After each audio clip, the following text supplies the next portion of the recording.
오늘 하나님의 말씀은 누가복음 12장 38절 한 절 말씀입니다. 우리 다 같이 한 목소리로 다 같이 읽겠습니다. 주라 그리하면 너희에게 줄 것이니 곧 후히 되어 누르고 흔들어 넘치도록 하여 너희에게 안겨주리라. 너희가 헤아리는 그 헤아림으로 너희도 헤아림을 도로 받을 것이니라. 아멘. 아멘. 오늘 말씀 제목은 주기 위하여 사는 인생. 주기 위하여 사는 인생. 오늘 말씀 정말 잘 들으셔야 됩니다. 지난달 우리 한동대학교 전 총장이셨던 김영길 교수님이 소천하셨습니다. 제가 존경하고 참 한동대학교를 기독교 학교로 세우는 일에 정말 큰 일을 하신 귀한 분이죠. 근데 이분이 학교의 모토로 세웠던 말이 있습니다.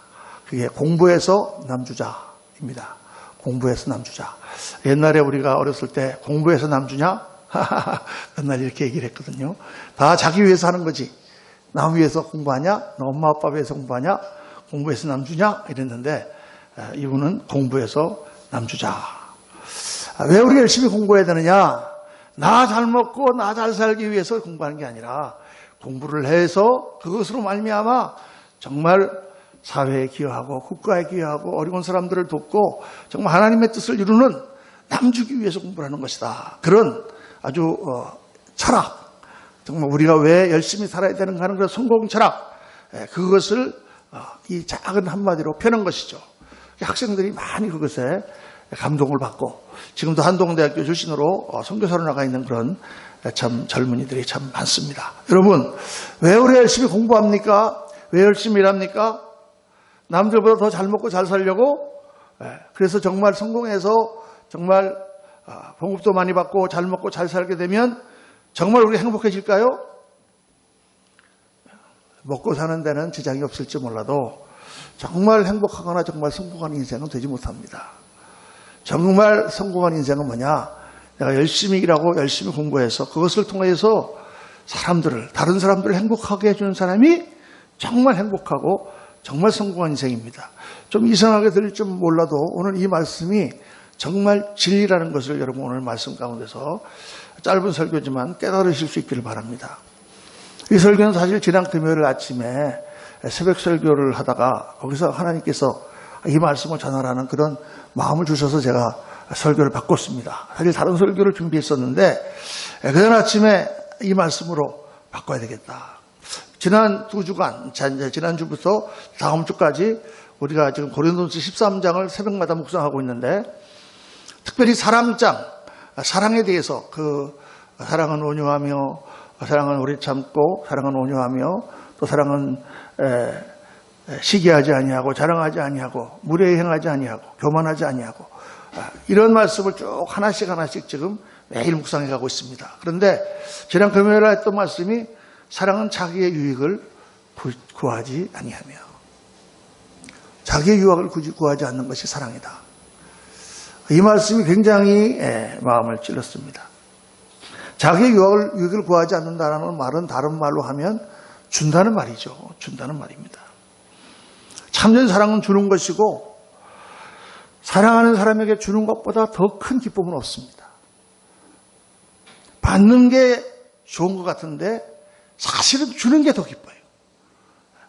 여러분 그렇잖아요. 한번 잠깐 생각해 보세요. 받는 거는 받아도 사실 모자라요. 그런데 주는 것은 정말 기쁩니다. 사람들은 남의 것을 빼앗더라도 많이 가지면 행복하다고 생각합니다. 그렇게 해서 열심히 싸우고 빼앗아서 잘 살아보려고 하지만 그렇게 해서 참 행복을 사는 사람은 없습니다. 없어요. 그들이 간 그 끝에는 허무가 있을 따름이고 결국은 멸망이 있을 따름입니다.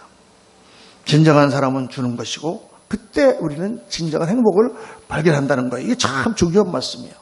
마태복음 20장 28절에 예수님께서 인자가 온 것은 섬김을 받으려 함이 아니라 도리어 섬기려 하고 자기 목숨을 많은 사람에게 대속물로 주게 하려 함이니라. 예수님은 어떤 분이십니까?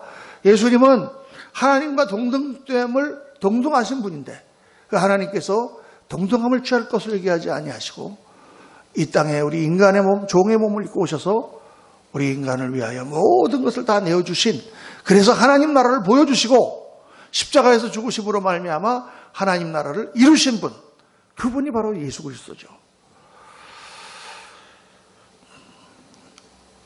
그렇게 예수 그리스도께서 하나님 나라를 이루셨기 때문에 예수님을 따르는 제자들인 우리 그리스도인들, 우리 믿는 사람들은 그 예수님에게서 뭘 배워야 되느냐? 바로 그 모든 것을 내어주신 그 사랑을 배워야 되는 거예요. 그 성품을 배워야 되는 것입니다. 그게 오늘 우리 시대에 우리 기독교, 우리 교회가 변해야 될 가장 중요한 것이다라고 저는 생각합니다.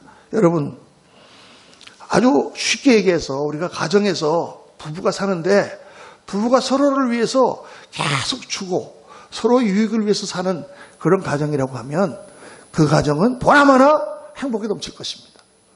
아멘입니까? 안 그럴 것 같습니까? 근데 부부가 서로 자기만을 생각하고 다 자기 유익을 위하여 서로 부부가 산다고 하면 보지 않아도 그 집은 맨날 싸우는 그런 집이 될 것이다. 이거 뭐 보지 않아도 당연한 거죠. 어렵지만 사실 그렇습니다. 원리가. 그래서 사람들이 자기 유익을 구하면서 열심히 살지만 절대 행복하지 않은 이유가 바로 여기 있어요. 여러분 한번 가만히 생각해 보세요. 얼마나 나는 내 집에서 남편은 내 아내를 위하여 내가 사는가? 얼마나 내가 그 유익을 위하여 사는가? 아내는 얼마나 내가 남편의 유익을 위하여 사는가? 가만히 생각해 보면 한번 각자 생각해 보세요. 근데 바로 문제의 원인이 바로 거기 있다는 걸 알 수가 있습니다. 몸된 교회에서 얼마나 내가 내 유익을 구하지 아니하고 정말 하나님 나라, 정말 우리 공동체를 위하여 섬기는가? 그 섬김만큼 우리 인생의 넓이와 깊이와 또 영원한 나라의 영광이 내 것이 되는 것입니다. 오늘날 여러분 교회 강단에서 많은 하나님의 말씀이 선포됩니다. 그런데 말씀 가운데는 내 참 귀에 듣기 좋고 기분 좋은 말씀이 있는가 하면 어떤 말씀은 굉장히 무겁고 부담되고 또 듣기 싫은 말씀이 있어요. 그건 당연합니다. 예를 들어서 하나님께서 당신을 사랑하십니다. 당신을 용서하십니다. 당신을 축복하십니다. 나가도 복을 받고 들어가도 복을 받고 떡반죽 부르도 복을 받고 외양간에 소도 복을 받고 여러분에게 하나님 축복이 임하실 줄 믿습니다. 그러면 아멘 하고 너무 좋죠. 여러분 잘못한 게 있어요? 괜찮습니다. 하나님 다 넓으신 하나님이 용서해 주세요. 아멘입니까? 그러면 아멘 하고 오늘 너무 교회 잘 왔다. 기분 좋다 이렇게 생각하는데 여러분 죄를 회개해야 됩니다. 계속 그런 죄를 갖고 있으면 안 됩니다. 여러분 용서해야 됩니다. 여러분 다 내어줘야 됩니다. 원수 사랑하라고 하나님 말씀하셨습니다. 이런 말씀 들으면은 그렇게 기분이 좋지 않습니다. 힘듭니다. 말씀은 그렇지만 다 그렇게 살 수 있는 사람이 몇 사람이나 되나 그런 생각 가지고 집으로 돌아가기가 일쑤죠. 사실 그런 경향이 다 다분합니다. 맞습니다. 사실 어떤 면에서는. 왜냐하면 우리가 살아가는 인생이 고달프잖아요. 일주일 동안 세상에 살아가는데 여러 가지 지치고 힘들고 교회에 나왔는데 교회에서라도 목사님이 좋은 말씀 해주고 그냥 잘됐다 힘내라 이런 말씀 해주면 마음의 위로를 받고 그래 그리고 또 격려를 받고 그렇게 돌아가게 되겠죠. 그렇게 원하지 않는 사람이 어디 있겠습니까? 그런데 한 가지 알아야 되는 것은 그런 말씀이 정말 나를 치유하고 정말 나를 근본적으로부터 바뀌어서 정말 예수 그리스도의 제자로서 하나님이 주시는 참 평강과 참 안식을 얻도록 나를 인도하는 말씀인가? 라는 것이죠. 사실 그렇지가 않아요. 그렇게 잘 된다, 걱정하지 마라, 좋다, 하나님께 축복하신다, 용서하신다 이런 말들은 좋은 말씀들이지만 또 진리의 말씀이지만 그거는 사실 우리 바깥에 붙이는 반창고, 파스 그냥 잠깐 우리의 고통을 없애주는 거 그런 말씀에 불과해요. 진짜 말씀은 뭐냐? 그 말씀은 우리 심장을 파고들어서 아프지만 거기에 있는 정말 상처를 째고 수술하고 그것을 고름을 뽑아내고 그 고통을 겪지만 그걸 잘 빼먹고 봉합하여 속 안에까지 다 건강하게 되는 거. 그게 진짜 하나님께서 우리에게 주시고자 하는 말씀입니다. 매일같이 우리가 수술 받으면 안 되겠지만은 가끔 한 번씩 수술을 받아야 돼요. 왜냐하면 근본적인 문제가 잘못되어 있으면은 겉으로 괜찮다, 용서, 다 해도 여러분 사실 우리 말씀을 들을 때만 기분이 좋지 집에 가서는 사실 그 문제가 하나도 해결이 안 되기 때문입니다. 그래서 때로는 이런 말씀을 드려야 됩니다. 오늘 말씀의 주제는 뭐냐? 주기 위해서 사는 인생이에요. 우리의 예수님을 믿는 우리 사람들의 그 마인드셋, 우리들의 그 생각의 프레임이 어떻게 바뀌어야 되냐 하면, 우리는 주기 위하여 살고 그것이 최고의 행복인 인생이고 최고로 영광된 인생이다라는 그런 생각이 우리의 골수에 들어와서 우리의 기본적인 그런 마음 자세와 생활 자세가 돼야 된다는 것입니다. 그게 오늘 말씀의 포인트예요, 여러분. 여러분, 사람들은 다 받는 걸 좋아하죠. 주는 거 싫어합니다. 왜 그러냐? 우리 항상 모자라잖아요. 집도, 돈도 좀 모자라고, 또 사랑도 부족하고, 여러분, 육신의 힘도 부족하고, 그러니까 뭔가를 우리가 받아야 된다고 생각하는 건 당연해요. 그런데, 받아야 된다고 생각하는 우리에게 주님은 뭐라고 말씀하시냐 하면, 주라. 그리하면 어떻게 할 것이요? 하나님이 너에게 주어서 받게 하실 것이라고 말씀해요. 약한 사람인데, 그 약한 사람에게, 여러분, 이게 병원에 가면 그런 게 있잖아요. 지금 이렇게 일어나갖고 걷지를 못해요. 이 사람이요. 걸어야 되는데, 운동을 해야 되는데, 걷지를 못해요. 그 약한데 그냥 의자에만 내 앉아 있습니다. 그럼 의사가 가서, 그러시죠. 힘드시죠. 그거 걸어야만 되나요? 그냥 앉아 계세요. 앉아 계셔도 훌륭한 인생인 줄로 믿습니다. 이렇게 하면 얼마나 편하겠어요.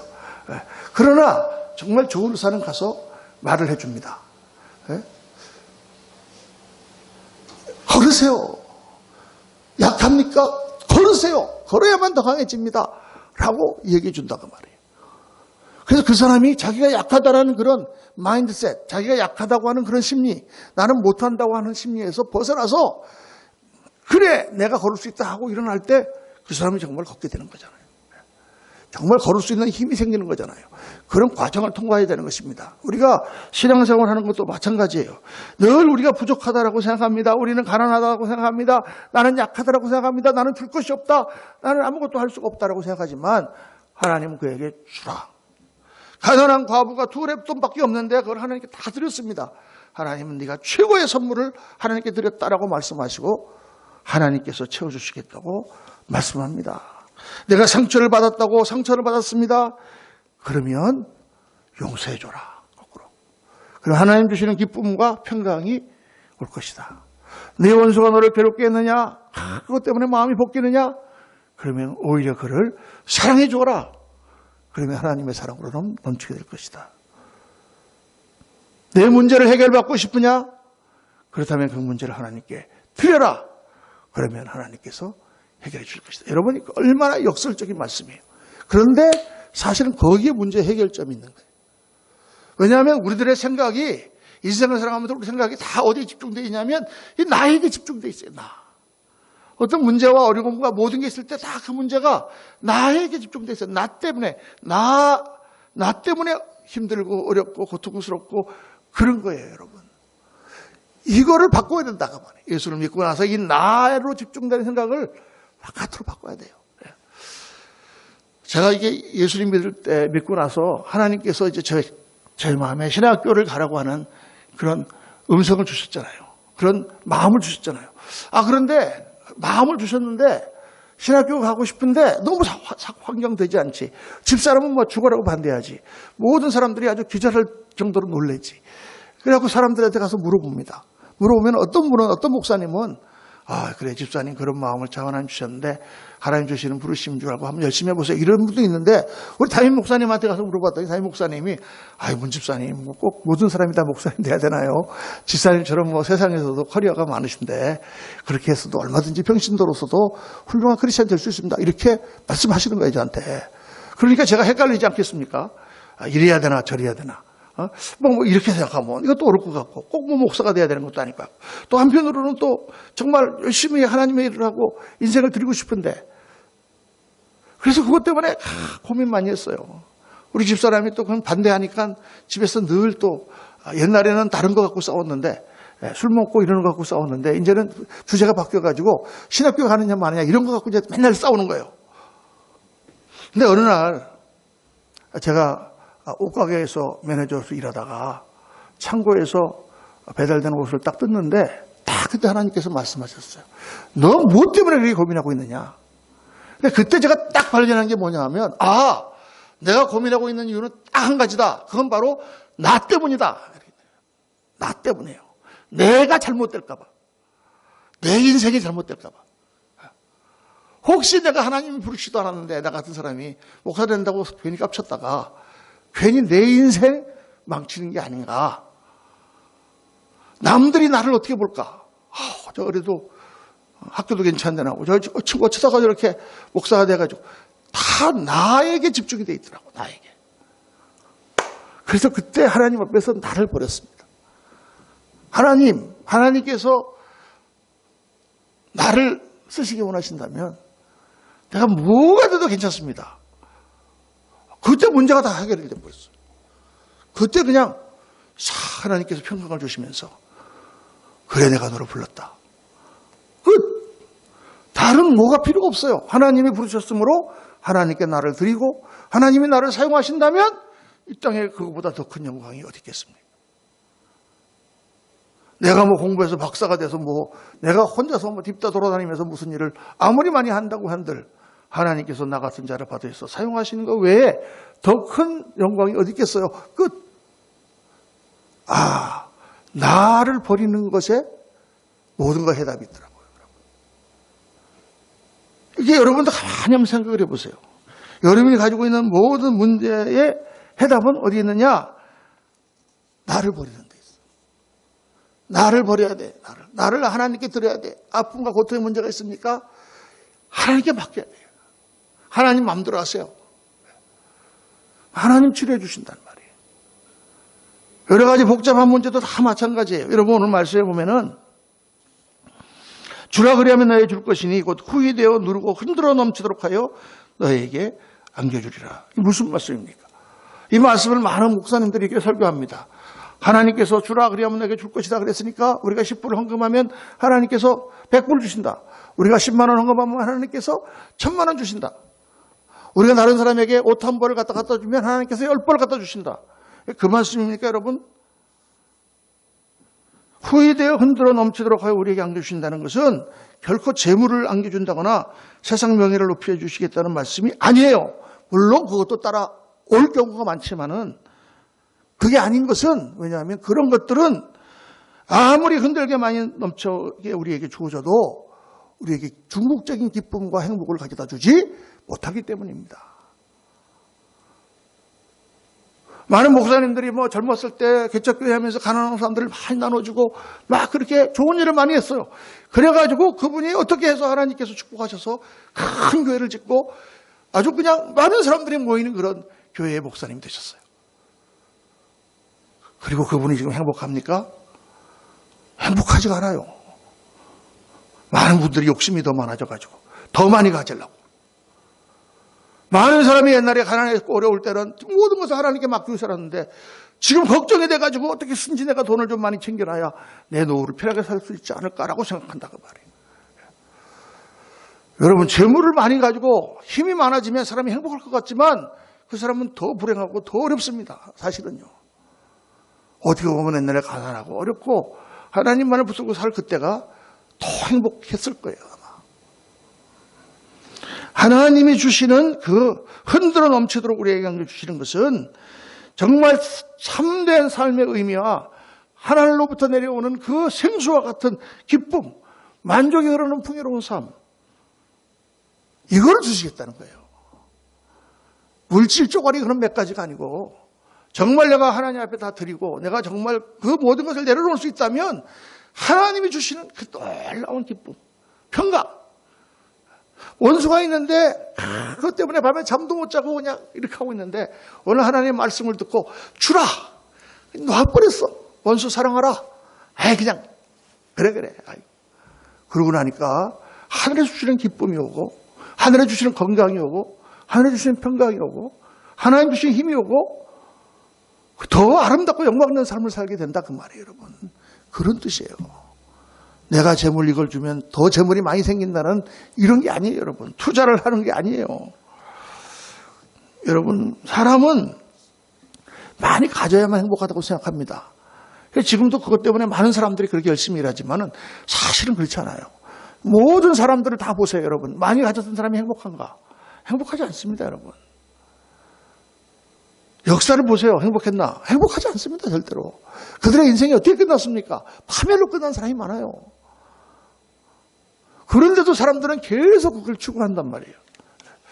제가 몇 가지 예를 들면은 1977년도 미국의 최대 보였던 하워드 휴즈라는 사람이 죽었습니다. 하워드 휴즈는요, 20억 불이 넘는, 20억 불이면 도대체 얼마입니까? 2조 원쯤 되나요? 그런 재산을 갖고 있던, 여러분, 에이비에이션이라는 영화 있잖아요. 디카프리오가 주연했던 영화. 그 영화가 바로 하워드 휴즈의 그 일대기를, 비행기를 좋아하고 돈을 많이 벌고 방탕하게 살았지만, 그러나 그에게 만족을 주지 못하는 거예요. 이 사람 결국은 병에 걸립니다. 그래가지고 방 한 칸에서 혼자 쓸쓸히 10년 동안 바깥에 나가지도 않고 완전히 짐승처럼. 이 어마어마한 부호가 죽을 때 그 병명이 뭔지 아십니까? 영양실조로 죽었습니다. 영양실조로. 세상에서 아마 가장 불행한 삶을 산 사람일지 몰라요. 또 이런 얘기가 나오면 록펠러라는 사람 얘기를 안 할 수가 없습니다. 록펠러는 젊었을 때에 1000불이니까 우리나라 돈으로 100만 원이에요, 지금. 자기가, 그때는 좀 돈이 더 크겠지만은 자기 돈 100만 원하고 아버지한테 빌린 돈 100만 원, 200만 원 갖고 자기 장사를 시작했어요. 그래가지고 거기에 있는 조그만 유전을 사기 시작했습니다. 유전을 사기 시작하면서 이 사람이 계속해서 그걸 사들이게 되고, 그래서 기하급수적으로 이 사람이 돈이 불어나서 그가 48세가 됐을 때는 전 세계에서 가장 부유한 사람이 됐습니다. 록펠러가. 근데 나이가 50도 안 돼가지고 세계에서 가장 부유한 사람이 됐는데 그 사람의 삶은 행복했느냐? 정반대였어요. 왜냐하면 어떻게 했는지 약간 열심히 일을 해서 그런지 몰라도 이 사람은 위장병, 신경과민성 위장병 때문에 울서라고 그러죠. 그것 때문에 아무것도 먹지 못했어요. 빵 조그만한 거 하고 딱 우유 한 잔밖에 먹지 못했어요. 그러니까 바짝 말라가지고 눈까지 시력이 나빠져갖고 앞도 잘 보이질 않고 의사가 너무 건강에 약해져서 49세 생일을 보지 못할 거다. 이게 모든 그때 신문 기자들이 다 그 당시에는 지금처럼 이렇게 컴퓨터로 찍는 게 아니라 타블로이드 판이라고 해서 좀 더 활자로 이렇게 했지 않습니까? 그걸 다 찍어가지고 전 세계 최고의 부호 록펠러 허망하게 가다. 이거를 다 타이틀을 찍어놓고 언제 이 사람이 죽나 기다리고 있는 거예요. 제일 먼저 속보를 내려고. 그리고 그 돈을 버는 과정 가운데서 이 사람은 많은 적을 만들어서 곳곳에서 록펠러를 규탄하는 데모가 열리고 노동자들의 시위가 열리고 뉴저지 포트리라고 하는 그런 곳에서는 그 인형을 만들어서 불태우고 록펠러를 저주하고 이 사람 다닐 때는 5명의 보디가드가 항상 있지 않으면 언제 총을 맞을지 모르는 그런 삶을 살았습니다. 이제 내년이면은 죽을 수밖에 없는. 그런데 어느 날 록펠러가 병원에 갔는데 병원을 들어가다가 대기실에서 이렇게 보니까 액자가 딱 거기를 냈는데 거기에 액자에 뭐라고 써있냐면 주는 자가 받는 자보다 더 복되도다라는 말이 써 있는 거예요. 주는 자가 받는 자보다 더 복되도다. 그래서 그걸 이렇게 록펠러가 보고는 참 말도 안 되는 소리 하고 있네. 주는 자가 받는 자보다 어떻게 더 복돼? 받는 자가 복되지. 가져야지 복되지. 그렇게 생각하고 치료를 받고 나오는데 계속 그 말씀 맴돌았다 그래요. 주는 자가 받는 자보다 복되도다. 그래 어떻게 됐는지 모르는데 그때 그 사람이 예수님을 영접했습니다. 그리고 예수 그리스도를 따라 사는 것으로 결심하고 주자. 그래서 록펠러가 자기 재산을 다 내놨어요. 그 재산을 다 내놓고 그것으로 거기다가 리버사이드 처치라고 하는 뉴욕에 가면은 꼭 한번 봐야 되는 그 콜롬비아 대학교 바로 위에 있는 그 아주 아름다운 성전을 그 사람이 지어서 바치고 재산을 다 헌납해서 가난한 사람들을 위한 그런 기관을 만들고 모든 재산을 다. 그리고 뉴욕에 가면은 그 물이 굉장히 좋습니다. 세계에서 아마 제일 깨끗하고 맛있는 수돗물이 뉴욕 수돗물이에요. 왜냐하면 그 아주 안반에서 나오는 거기에서부터 그 호수에서 이렇게 물을 끌어들거든요. 그 물값을 전 뉴욕 시민의 물값을 다 록펠러가 미리 냈습니다. 거기 가면 수도값을 안 내. 할렐루야. 딴 건 다 비싸요, 뉴욕 가면. 그런데 하여간 수수료는 안 내요. 왜냐? 다 록펠러가 이미 내놨어. 그 록펠러의 자손들 중에 얼마나 잘된 사람이 많습니까? 여러분, 놀라지 마세요. 록펠러가 그 병이 다 나아서 98세에 죽었습니다. 98세까지 그는 건강하고 아름답고 존경받고 영광스러운 삶을 살았을 뿐만 아니라 더 귀한 것은 그가 죽어서도 하나님 앞에 갔을 때 큰 상급 받는 그런 부자가 됐다라고 저는 믿습니다. 사람의 삶이 우리가 가지고 있는 어떤 그런 고정관념을 우리가 좀 깨버릴 필요가 있어요. 막 열심히 갖기 위하여 우리가 뛰지만은 사실 그렇지 않습니다. 우리가 어려운 모든 환경도 벗어나는 길은 뭐냐? 그것들을 계속 쫓아다니는 것이 아니라 하나님께서 말씀하신 대로 한번 다 놔버리고 다 주어버릴 수 있다면 하나님께서 놀랍게 우리에게 보여주시는 역사를 체험할 것이란 말이죠. 나라고 하는 그 범위를 벗어나는 것, 그게 사실은 제일 중요한 거예요. 주는 것, 그것은 사실 크리스찬들이 삶의 목표고 우리들의 인생의 철학이라 해야 되는 것입니다. 여러분, 천국이 어떤 곳입니까? 천국은 주는 곳이에요. 많은 사람들이 천국을 잘못 생각해요. 천국은 가면 많이 먹고 잠만 자고 놀고 할 일이 없어가지고 빈둥빈둥. 이슬람교에서는 거기 가면은 부인이 7명이 나를 기다리고 있는 그런 곳이다라고 생각한다고 말이에요. 여러분, 그렇지 않아요, 여러분. 천국은 주는 곳입니다. 천국은 주는 그런 예수 그리스도의 마음을 닮은 사람들이 서로 사랑하며 서로를 위해서 사는 그런 나라입니다. 그래서 우리 예수를 믿고 그리스도인이 된 사람들은 그 생각을, 우리는 주는 사람이다 라는 생각을 머릿속에 다 갖고 있어야 돼요, 여러분. 이게 오늘 바뀌어야 됩니다. 오늘 이 시대에 우리 한국교회가 바뀌어야 돼요. 제가 어렸을 때까지만 하더라도 교회 그러면은 사람들이 그렇게 생각을 했습니다. 저 사람들은 착한 사람들. 저 사람들은 늘 주는 것을 좋아하는 사람들이라고 생각했어요. 그런데 어느 때부터 1970년대부터 교회가 성장하기 시작하면서 교회는 이기적이고 교회는 더 나는 남들보다 더 많이 뺏고 더 많이 가지려고 하는 그런 집단으로 인식이 바뀌었어요, 여러분. 사람들이 오늘 교회를 왜 배척합니까? 교회를 배척하는 이유는 교회가 자기들의 유익을 위해서 다른 사람들 걸 빼앗는 것 같은 느낌을 갖기 때문이에요. 그래서는 안 되죠. 다 안 된다고 생각하면서 막상 우리가 뭔가를 하려고 하면 다 그런 생각을 가지는 거예요. 왜 그러냐? 우리의 멘탈리티가 그렇게 되어 있기 때문에. 어렸을 때부터 우리가 세뇌되어 있기 때문에. 어떻게 쓰든지 열심히 해서 많이 가지고 남의 것을 빼앗아라도 우리가 이기는 것이 훌륭한 인생을 사는 것이라고 그렇게 교육을 받아왔기 때문에. 여러분, 그것을 바꿔야 됩니다. 주님은 어떻게 말씀하시느냐? 그것은 우리의 자기중심적인 죄성 때문에 일어난 것이고, 우리 예수 믿는 사람은 어떤 사람들이냐? 주기 위해서 사는 사람들이다. 주기 위해서 일하는 것이다. 여러분, 에베소 4장 28절에 보면 이런 말씀이 나옵니다. 가난한 자에게 구제할 수 있도록 자기 손으로 수고하여 선한 일을 하라. 수고하여 열심히 일을 해라. 그런데 뭐 하도록? 가난한 사람을 구제할 수 있도록 하기 위해서 해라. 열심히 일하는 이유가 뭐냐?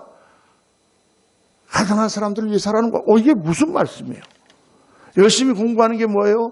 어려운 사람들을 도와주고 더 좋은 사회를 만들기 위해서. 이게 혁명적인 사실 말씀인 것입니다. 예수 믿는 사람들은 주기 위해서 사는 사람들이고, 주기 위해서 열심히 사는 사람들이고, 교회는 주기 위하여 존재하는 그런 곳이다. 줄 때 최고의 기쁨을 느끼는 그런 사람들이 바로 우리입니다. 이럴 때 우리가 시험에 빠지지 않습니다. 사람들하고 관계 가운데서 불쾌감이, 저 사람이 나한테 어떻게 했다, 화가 나잖아요. 화가 납니다. 그러나 그것도 보면은 내 중심이기 때문에 그래요. 조금만 그 중심을 벗어나 보면 그 사람이 이해가 될 수 있고, 또 그까짓 게 별게 아닌 거라는 사실을 우리는 알 수가 있고. 그렇죠.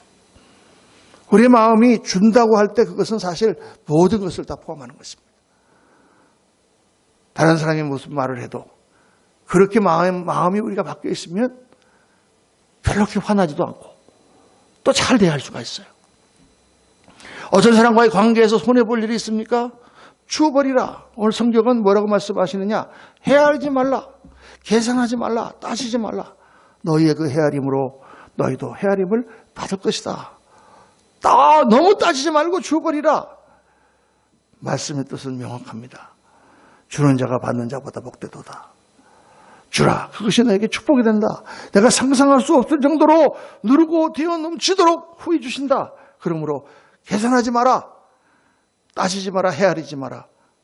줘라. 이게 오늘 하나님께서 우리에게 주시는 말씀입니다. 이 말씀을 들으면 여러분이 이 생각이 딱 들 거예요. 목사님, 그럼 어떻게 살란 말입니까? 그럼 나가서 다 그러면 길가에 지나가는 사람한테 전부 다 지갑을 열어서 돈 다 놀아줄까요? 어떻게 살란 말입니까? 어떻게 살라는 게 아니라 어떠한 마음으로 우리가 사느냐라는 걸 제가 말씀을 드린 것이죠. 모든 일들을 할 때에 예수 믿는 사람은 예수 그리스도의 마음을 생각해야 됩니다. 왜? 우리는 예수 그리스도를 따르는 제자들이니까. 예수 그리스도의 삶을 따르는 제자들이니까. 늘 내가 예수 그리스도라면 어떻게 하셨을까? 예수 그리스도라면 어떻게 하셨을까를 생각하고 사는 사람들이니까 그런 마음을 갖도록 기도하고 회개하고 하나님 앞에서 우리 마음을 가꾸라는 말씀이죠. 그리고 열심히 사세요. 돈도 벌어야 되고. 그런데 성령께서 나에게 특별히 말씀을 주실 때, 야, 그거 따지지 마라. 그때 순종하세요. 기도할 때 여러분, 하나님께서 분명히 주십니다. 어떤 문제가 있어가지고 그것 때문에 내 마음이 굉장히 불편합니다. 그것 때문에 화가 납니다. 그때 성령께서 딱 말씀을 주세요. 야, 너무 헤아리지 마라. 너무 따지지 마라. 그때 주님 앞에 딱 흘러놓고 나면 놀랍게 우리 마음 평강이 오고 그리고 모든 일들이 잘 풀립니다. 꼬였던 그 모든 일들이 다 잘 풀려요. 그걸 경험해 봐야 되는 거죠. 그렇게 우리의 마음을 넓혀가는 것이 예수를 믿는 사람들의 삶이고 그렇게 성장해 가는 것이 참된 교회입니다. 오늘 저녁에 우리 선교사 파송 예배가 있습니다. 우리 선교사를 파송하는 이음 커뮤니티 처치라고 하는 교회는 지금 세워진 지 한 4개월도 안 되는 그런 교회입니다. 성도는 지금 중고등학교 학생들이 거의 3분의 2고 다 합해서 한 30명 되는 그런 모임인데 예배당도 없어서 지금 카페에서 예배를 드리고 있습니다. 그래서 우리 교회를 빌려가지고 선교사 파송식을 해요. 그런데 우리 교회의 교단에 이제 선교사 1호로 지금 나가는 최규영 선교사, 그분이 이제 블라디보스톡 쪽으로 나가서 대북 선교를 하려고 하는데 그분을 지원할 교회가 없었습니다. 그래서 제가 늘 그분 때문에 마음이 무거워서 기도를 하고 있었는데 뜻하지 않게 그 교회에서 자기들이 파송 교회가 되겠다. 너무나 제가 감동을 받았습니다. 그런 겁니다, 여러분. 없습니까? 작습니까? 우리 교회는 너무 개척교회입니까? 그런데 하나님이 주라 하시면 주는 거예요. 우리는 어떻게 해요? 하나님이 주시겠지. 할렐루야. 할렐루야. 아멘 하셔야 돼요. 그렇게 지금까지 안 살아오셨습니까? 그럼 지금부터 그렇게 사셔야 됩니다. 그게 예수 믿는 사람의 삶이에요. 그렇게 저는 지금까지 살아보려고 노력했습니다. 물론 저도 많이 내 중심으로 벗어나지 못할 때가 많았지만 목사가 안 그런다면 성도들이 어떻게 그렇게 할 수가 있겠어요? 목사도 안 그러는데. 주기 위하여 사는 인생입니다. 여러분, 우리가 신앙생활 하면서 다 사람들이 생각합니다. 될 수 있으면 부담 없이, 될 수 있으면 무거운 거 없이 그냥 가볍게 주일날만 나가서 예배드리고 그냥 그렇게 해서 예수 믿는 것만 붙들고 사는 것이 최고 인생일 거라고 생각합니다. 그렇습니까, 여러분? 그렇지 않습니다. 열심히 주를 섬기고 하나님 나라를 위해 헌신하는 것이 더 복된 삶이죠. 손해가 아니죠. 교회도 마찬가지입니다. 교회도 우리가 열심히 사람들을 돕고 전도하고 교회를 키워나가는 것 중요하지만 세계 선교에 동참하는 교회가 최고 영광입니다. 왜? 이 교회는 아무 때나 오는 게 아니기 때문에. 하나님께서 아무 민족이나 쓰는 게 아닙니다. 아무 시기에나 하나님 쓰시는 게 아닙니다. 세계 선교사를 보면 하나님께서 쓰시는 때, 쓰시는 민족, 쓰시는 교회가 있습니다. 크든 작든 그건 상관하지 않습니다. 하나님께서 그 상관하시는 분이 아니죠. 그런 일에 우리가 동참한다는 것은 엄청난 영광입니다. 우리 같은 자를 사용하신다는 게 얼마나 귀한 일입니까? 그런 마음으로 우리가 주를 섬기고 교회를 세우고 또 여러분의 일상의 삶을 살아야 됩니다. 오늘 말씀을 듣고 집에 가서부터 내가 아내를 위해 살겠다. 또 회사에 가서도 내가 회사를 위해 살겠다. 한번 이렇게 마음을 한번 바꿔보시기 바랍니다.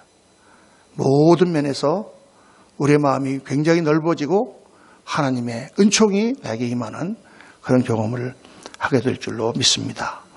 오늘 주라, 주기 위해서 사는 인생, 이 말씀의 깊이를 깊이 음미하시고 정말 하나님 주시는 진정한 은혜와 축복을 누리시는 저와 여러분 되시기를 예수님 이름으로 축원합니다. 기도하겠습니다. 아버지 하나님, 하나님 말씀을 믿음으로 받습니다. 아멘입니다. 아버지 하나님, 부족한 종이 그렇게 살고자 했음에도 또 그렇게 살지 못했을 때가 많았던 것을 용서해 주옵소서.